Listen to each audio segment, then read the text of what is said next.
Good afternoon, ladies and gentlemen. I want to thank everyone. This is our family podcast, Big Sam and Nephews. My nephews are down in Atlanta. It's one of my nephews, Javier. How you doing, Javier?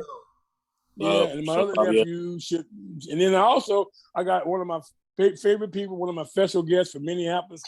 Well, where are you from? Were you born in Minneapolis? No. No. I was born in Indianapolis. But my mom moved to Naptown, baby. Naptown players. Hey. Right. But yeah, mom moved to Minneapolis when I was 5. So that's why that's really all I know. It's all I relate to, you know. So, right. All my family's in Indiana, yeah. Right. I was like, man. So anyway, Tyler, been people, like I said, we've been knowing each other for a long time, and I'm proud to say, you're one of my. I wouldn't say. I hate to use the word proteges and all that stuff because you're just a man just trying to make a living and do the right thing too. Right. So I'm just. I ain't. Everybody wants my protege. No. Because that's the case. Even my nephews, I love my nephews to death, but I'm not. I don't consider them my proteges either. I just don't. They're just my nephews, man.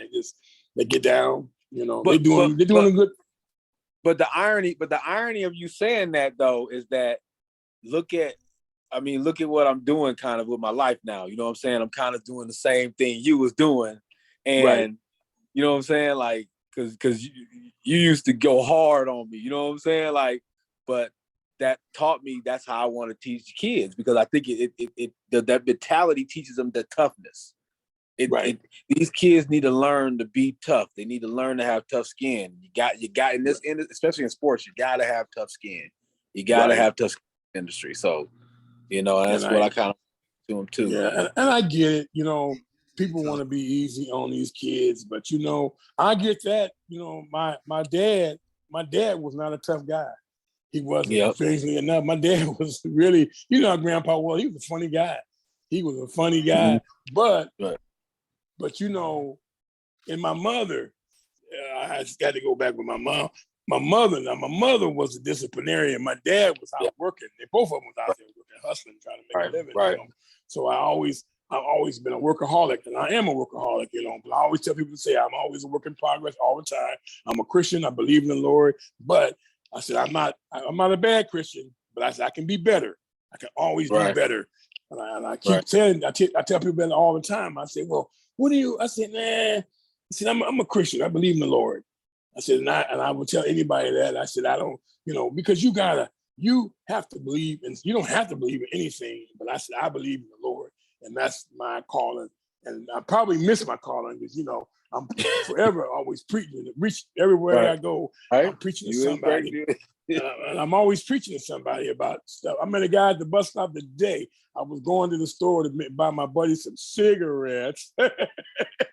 and this guy at the bus stop, young dude, and we just got to chop it up a little bit. And the dude, I saw him go down to the store, and I thought, wow, I hope this guy makes the bus. He came back, bought a pop for me. And for him, I said, well, I said, bless you, man.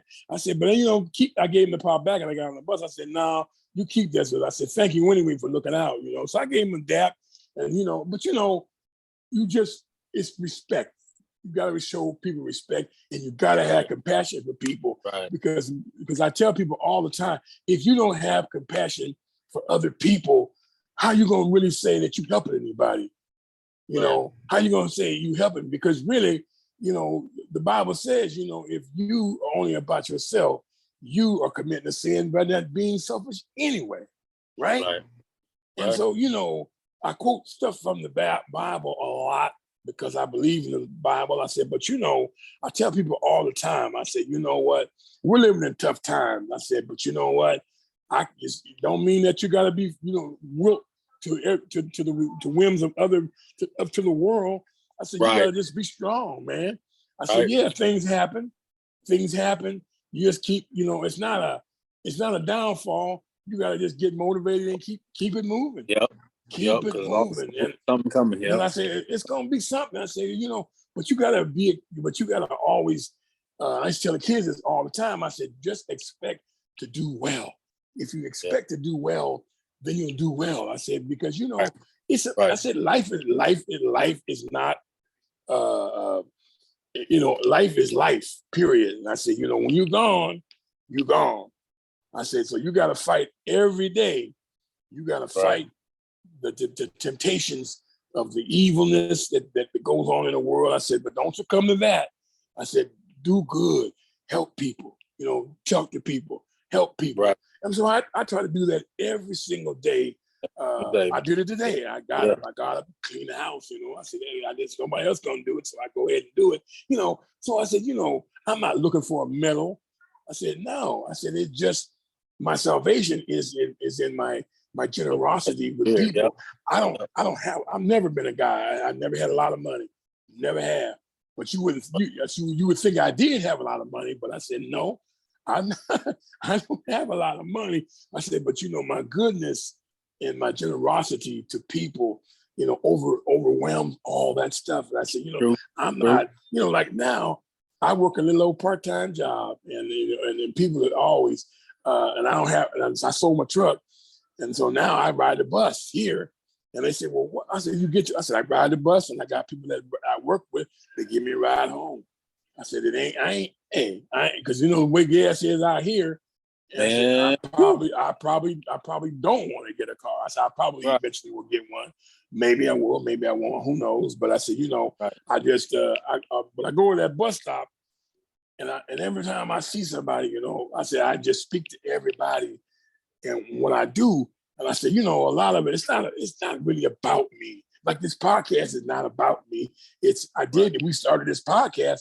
Remember Javier, about 2 years ago, I got 2 years worth of shows that are backlogged, Big Sam and Nephews that I've done.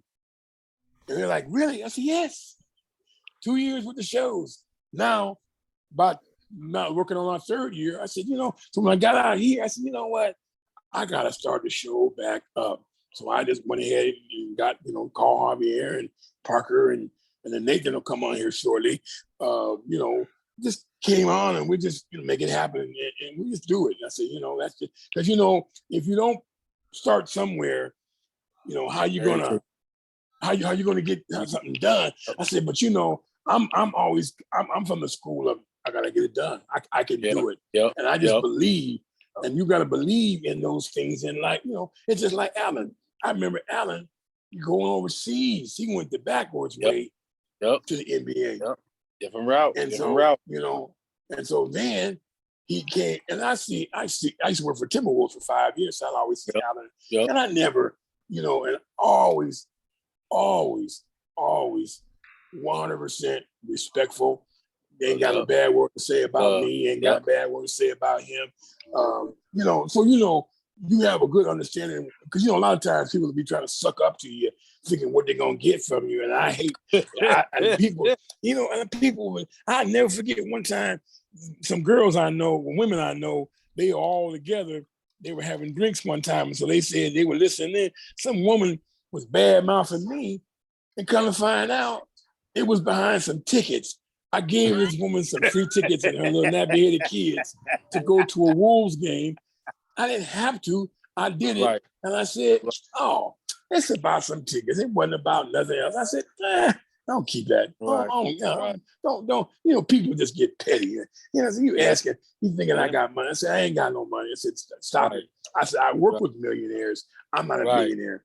I said, that's the difference. I said, but I don't. But and KG always told me, he said, man, why I love you, Sam. He said, why is that? He said, man, because you ain't never asked for nothing. I said, because Kevin, it's not, this is your money, not my money. Right. You go out and earn that money, not me. I just work with you. That's all I do. And so, same all the players that have come through and I work with them and things like that, they all say, man, you all right with me, Sam Williams. I said, well, I try to be, man. But you gotta have the faith. And my faith never wavered. Sometimes I get a little down and I say, you know what, man, you got to pick yourself back up, because God knows ain't nobody else going to pick you up but you. Right. And that's the truth. That is the truth with life. You're not going, you got to pick yourself up and keep going, because if you don't, what happens is you fall by the wayside. And I know many of my good friends, through the years, they got on dope or whatever they got on, and they fall through the cracks, and they end up passing away too soon. But I said, I don't know. I'm a fighter, man. I've been a fighter all my life, and I'm probably going to die as a fighter. And that's going to be here. This guy will, on his tombstone, will say, Sam Williams was a fighter, period. So I don't. So what's going on, man? You still coaching the Apple Valley? Well, they brought in. They let go of Pat Buchanan, and then they brought in David Collier from De La Salle. So he came over with his whole De La Salle staff. So So he was like, he wanted me to come and help out during the camps, and then he was going to talk to me about how much money he had for the payroll because he brought in his whole staff. So we're going to talk about that pretty soon.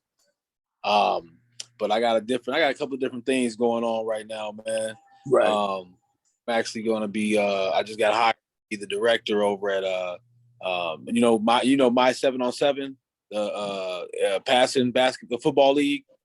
Okay. All right. So they're starting a division called the My 3-on-3 Hoops. So they're gonna start the Hoops division.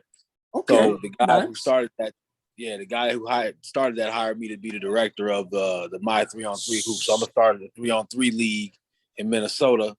Right. Just give a different avenue for some kids, from kindergarten to 8th grade. Bring just a different thing, like how the Big Three, how Allen was with the Big Three. So I'm gonna try to bring that same style of play, league play, into Minnesota with 3-on-3. So, cool.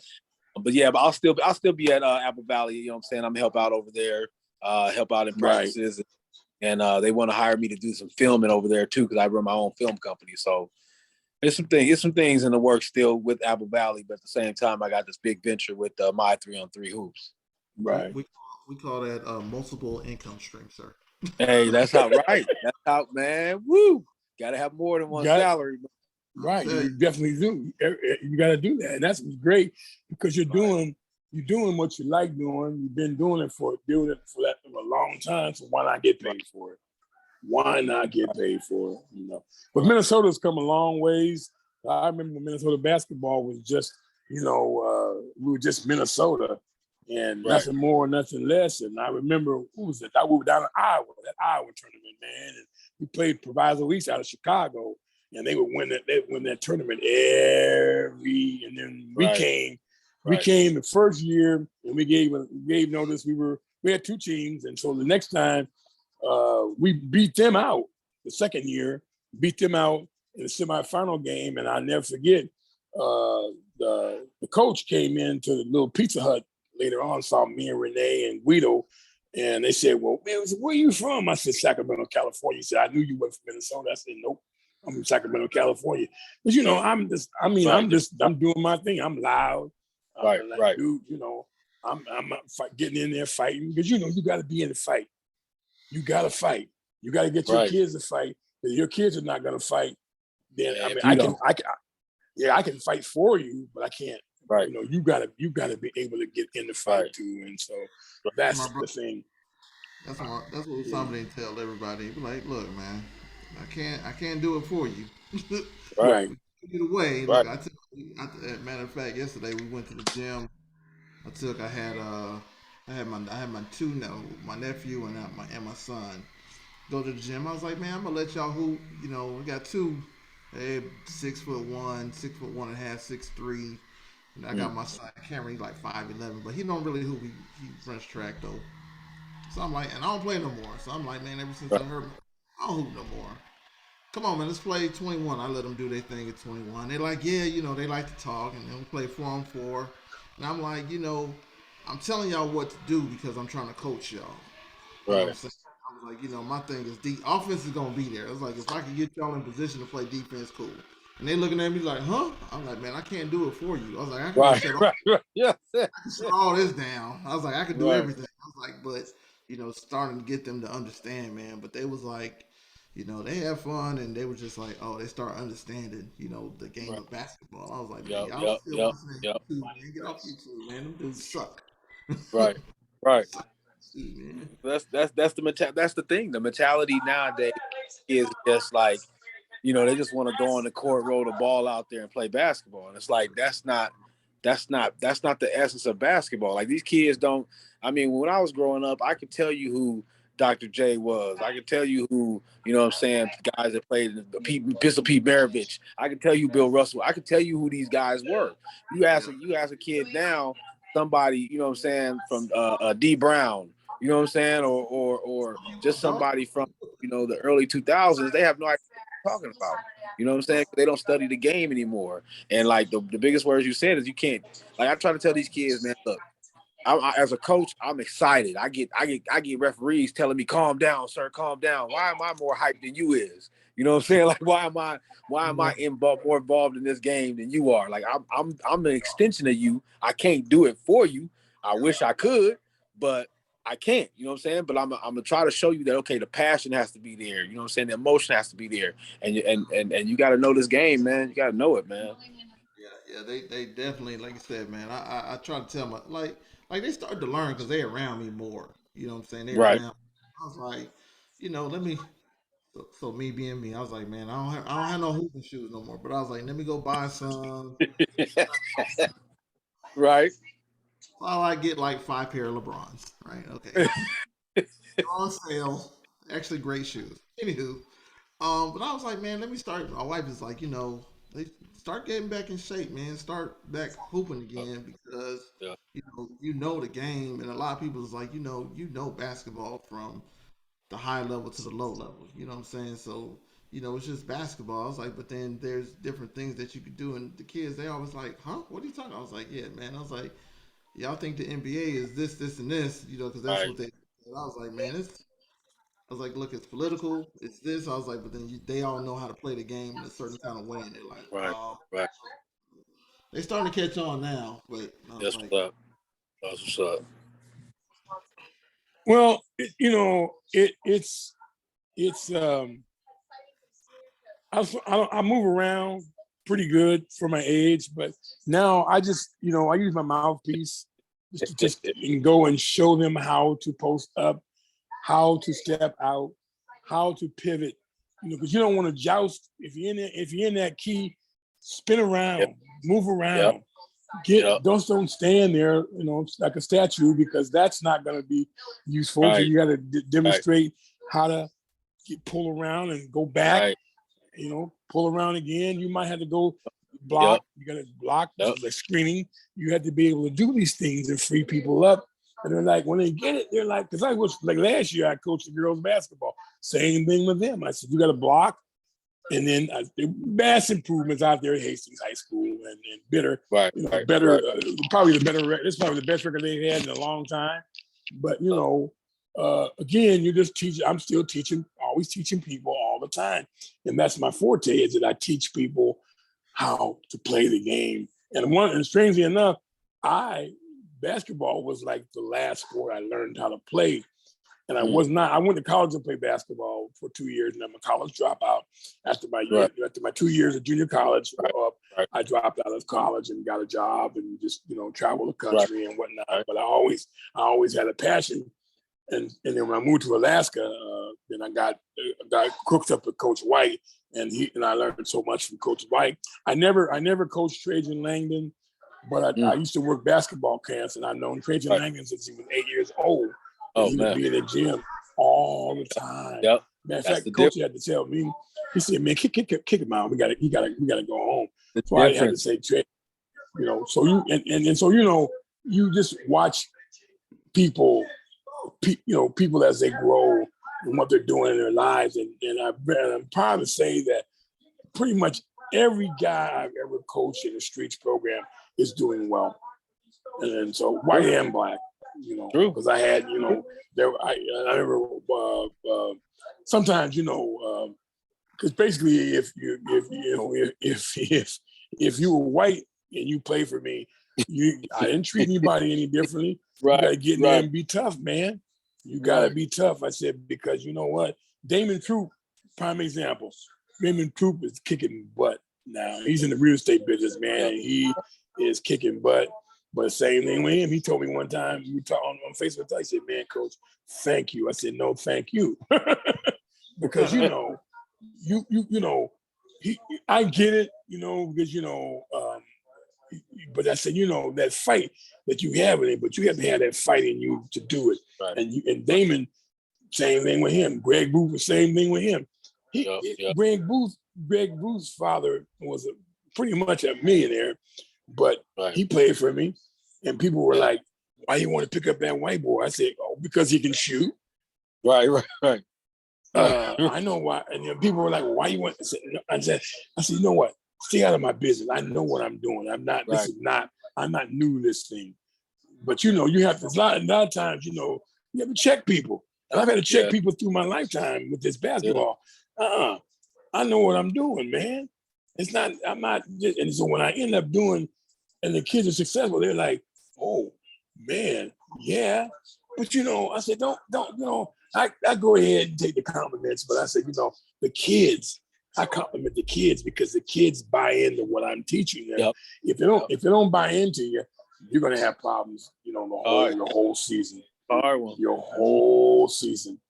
And that's the thing, getting those kids to buy into your program. And so that's that. Yeah. How are we looking for time? You good? We got about 10 minutes, so let's okay. Yeah, we good. But that buy-in, man, that is one of the most hardest things for them to understand, man. And I put it at our kids one time. I told them, I was like, look, what we trying to do is we trying to get y'all to buy in a way where you do what we ask you to do first and then do what you want to do afterward. Y'all too busy wanting to do what y'all want to do and then try to do what we ask you to do afterward.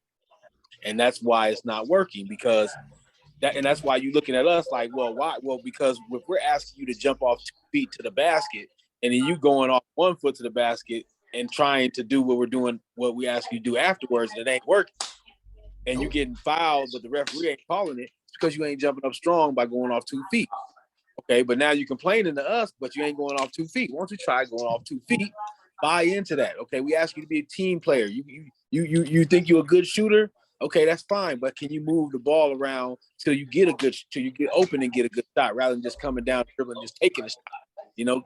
That's the buy-in part you got to understand about. Okay, now not hot. Can you get your teammate the ball a little bit more so your teammate can get hot? Now your teammate's hot. Can you keep feeding him the ball? Or do you want to be selfish? Be like, okay, he hit 2 shots, so now I got to take a shot.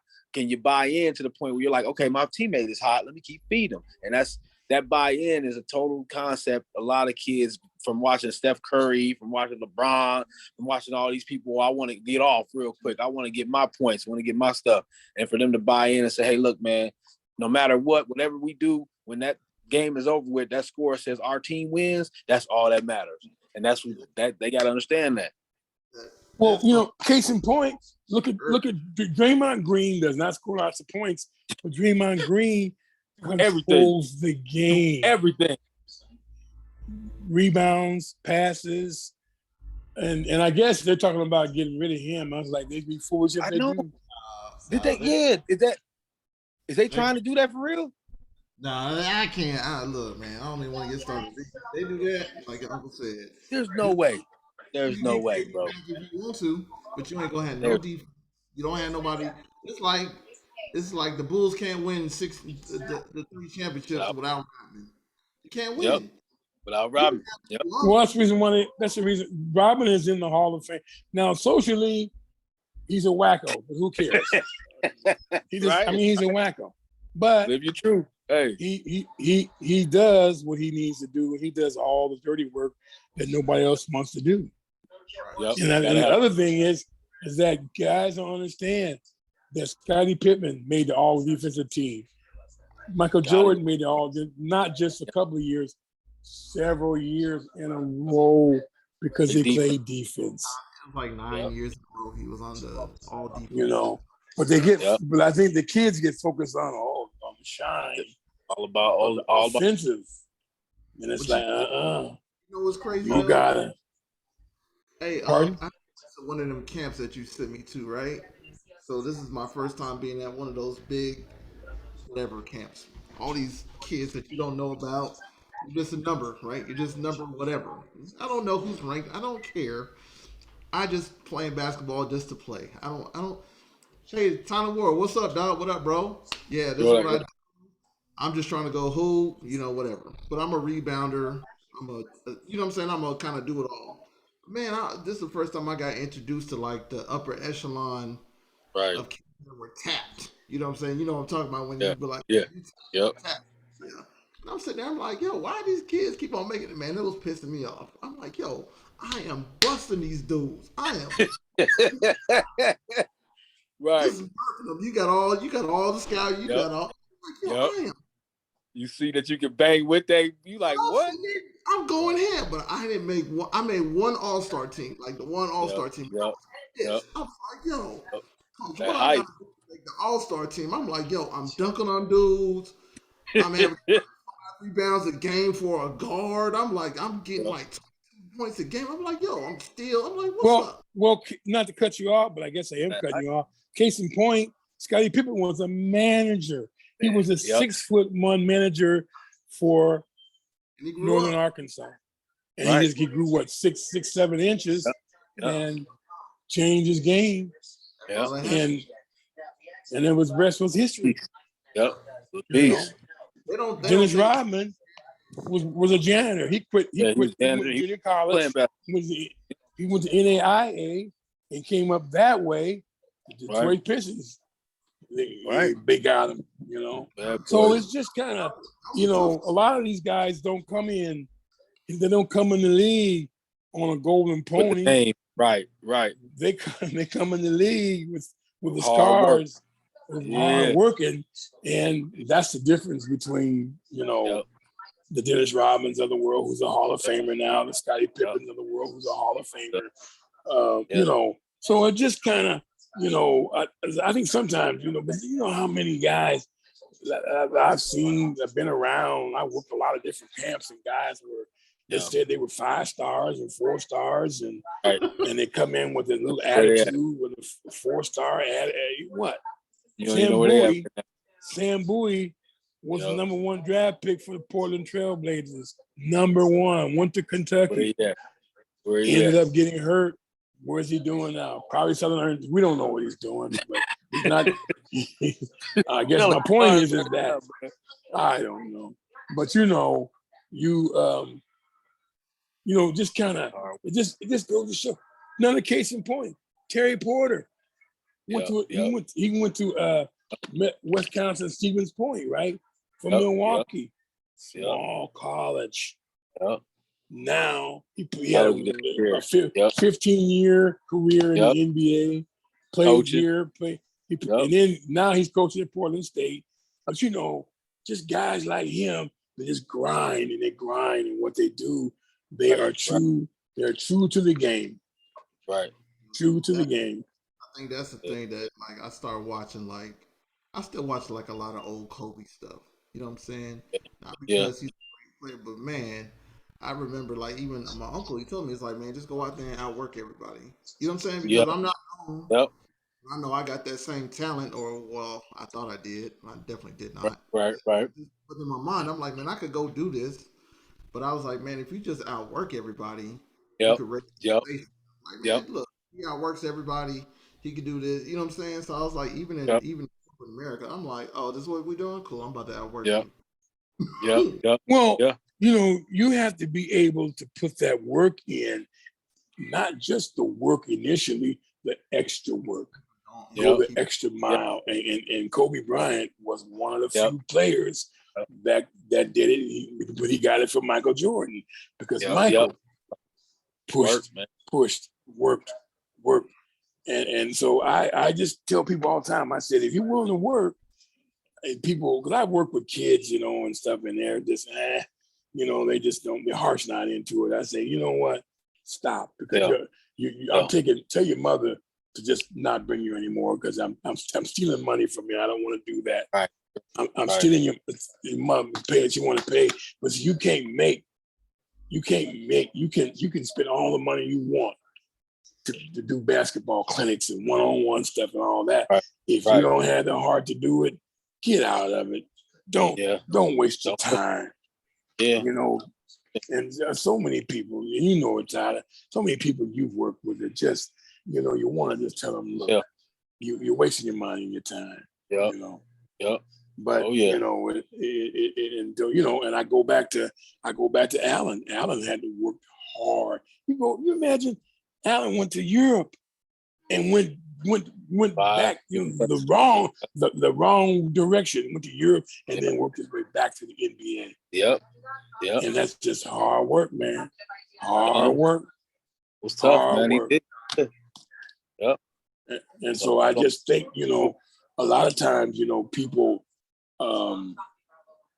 don't really realize, an individual works hard and does the hard work and puts the effort in. And so, because it just, because like I said, life ain't easy and it's hard. But you got. And that's the thing about it. Like with Allen, man, when he first went overseas, like he was down. He was down about it. He didn't feel good about it. He thought what most people think: when you're not in the NBA, you're not in the light. You're not in the light anymore. That's kind of what he felt. And it wasn't until like the next year, I think he was over in Croatia or whatever, and they was like, they called him Croatia Kobe. You know what I'm saying? And he over there just getting it in, right? You know what I'm saying? He over there getting it in. They won a championship, man. And he was like, damn. And he's like, fuck that. If I make it to the NBA, whatever. You know what I'm saying? But excuse my language. But he was like, forget that. If I make it to the NBA, I do. If I don't, I don't. And that changed his whole mentality because then now it just became him going out there and working hard. And then that got respect with the NBA. And then he got that chance to get in there again. And that work that he created made him come back up in there and stay in there, So that's, it was a testament to his hard work and perseverance. So, how are we looking for time? We got about 3 minutes left. Well, I'm gonna shut it down. That's what Chuck D said. I know. Damn, everybody. Damn. My nephew's an unemployed comedian. Hey, in the black culture, we all are. You know what I'm saying? We all. Right. You need to pay for these jokes. But I want to thank Alan. Tyler. I want to thank you for coming on and appreciate you. And we'll have you back at some point in time. I'll give you a call again, and we'll make it happen again. Thank you, guys. Thank you, Sam. Thank you, Javier. I appreciate you guys having me on again. No man. problem. And I want to again push the like button. Push the like button. Big Sam and Nephews. We're on YouTube. Like I said, I got over 2 years worth of shows on there. And occasionally I go back to some of my old shows and I see the people, they see it and they get, because we just do this. We do it for fun, but because I'm not in this to make money. I'm really not. I'm just in this because I did sports for a living for 22 years on the radio, and I thought, you know what? Let me try this YouTube thing, and I've been took off, and so I've been doing it ever since. So that's that. I love it. It's conversation. I love it, brother. I love it. Man. I'm out. You guys be good. We'll see everybody next week. Thank you very much. All right, y'all. Have a good one, man. All right. Bye-bye.